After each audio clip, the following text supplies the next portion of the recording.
ونصلي ونسلم على رسوله الكريم أما بعد فأعوذ بالله السميع العليم من الشيطان الرجيم بسم الله الرحمن الرحيم وقضى ربك ألا تعبدوا إلا إياه وبالوالدين إحسانا صدق الله العظيم وصدق رسوله النبي الكريم الرؤوف الرحيم.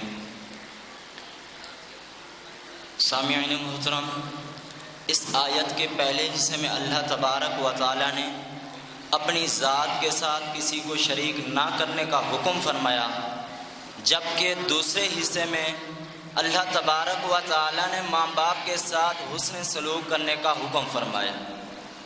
کس طرح حسن سلوک کرنے کا حکم فرمایا؟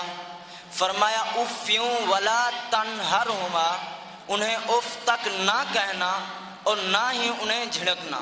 افسوس سے کہنا پڑتا ہے لیکن آج ماں باپ کو ذلیل و رسوا کر کے دھکے دے کے گھر سے باہر نکال دیا جاتا ہے. ماں باپ کی گردن پر اولاد خنجر چلانے کے لیے تیار ہے.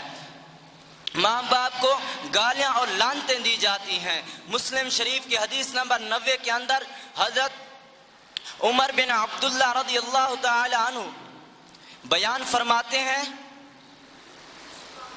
کہ حضور علیہ الصلاۃ نے فرمایا حضور علیہ السلام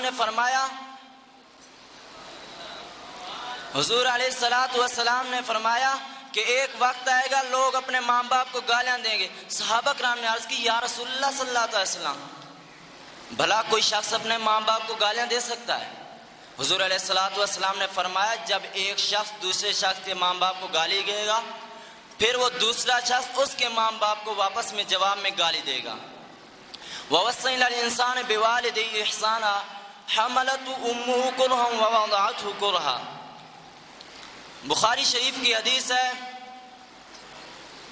3771 کے اندر حضرت عبداللہ بن عمر رضی اللہ تعالیٰ عنہ بیان فرماتے ہیں کہ حضور علیہ السلام نے فرمایا فاطمہ تو بضاعت منی، فاطمہ میرے جسم کا ٹکڑا ہے. اس سے یہ معلوم ہوا کہ اولاد ماں باپ کے جسم کا ایک حصہ ہوتا ہے. سامعین محترم، تحاون الفتاوی کے اندر حضرت امام سیوطی رحمۃ اللہ علیہ یہ واقعہ لکھتے ہیں کہ حضور علیہ السلام حجرہ عائشہ سے مسجد نبوی میں تشریف لے آئے اور مصلی پر تشریف فرما ہوئے واپس پلٹ کر دیکھتے ہیں آپ کی نظر مبارک ابوا کے ٹیلے پر جا کے رک جاتی ہے اور آپ علیہ السلام کی آنکھوں چشمے مبارک سے آنسو جاری ہو جاتے ہیں. تا حد نظر صحابہ کرام موجود ہیں.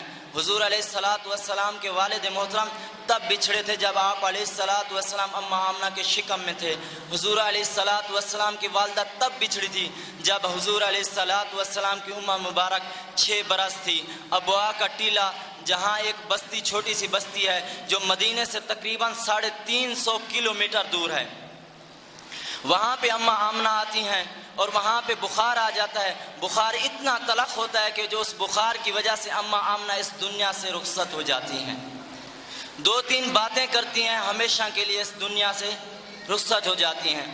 ایمن کو فرماتی ہیں میرے بیٹے محمد کو امیر قریش عبد المطلب کے حوالے کر دینا، اور اپنے بیٹے کی ادھر بچپن کی معصومیت ادھر نبوت کا نور ہے. ماں اپنے بیٹے کی محبت میں کھپ سی جاتی ہیں.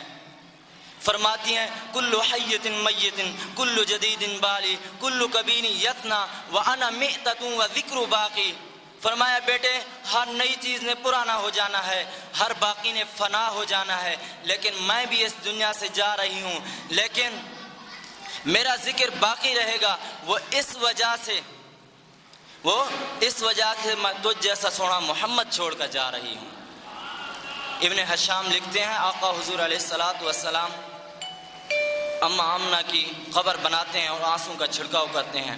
آج تحت نظر صحابہ کرام موجود ہیں.